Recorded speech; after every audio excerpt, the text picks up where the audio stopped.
Almost a month after businessman Timothy Durham was sentenced to 50 years in prison, the federal court has released the hundreds of letters victims sent to the court pleading for justice.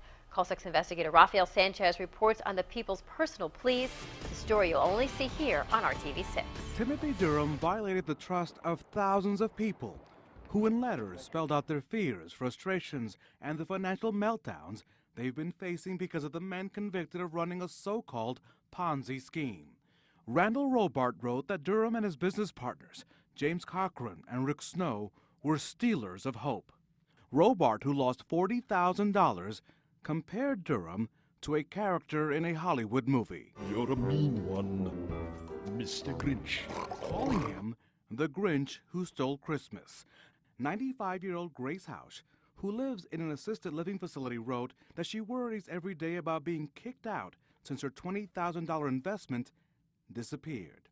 Former nun Barbara Lukasik lost $125,000, saying, "I only wanted to provide for myself so as not to take from the government money that is truly meant for the poor." Dwayne McVeigh and his wife invested the $130,000 life insurance payout with Durham's now bankrupt Fair Finance.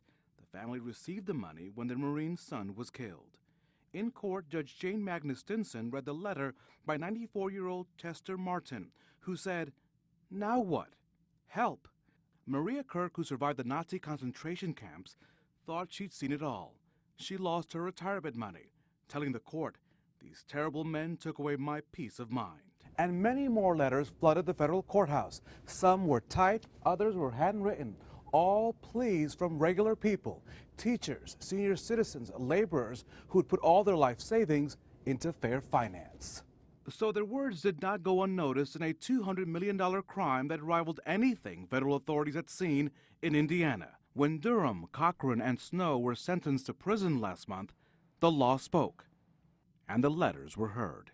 In Indianapolis, Rafael Sanchez, RTV6.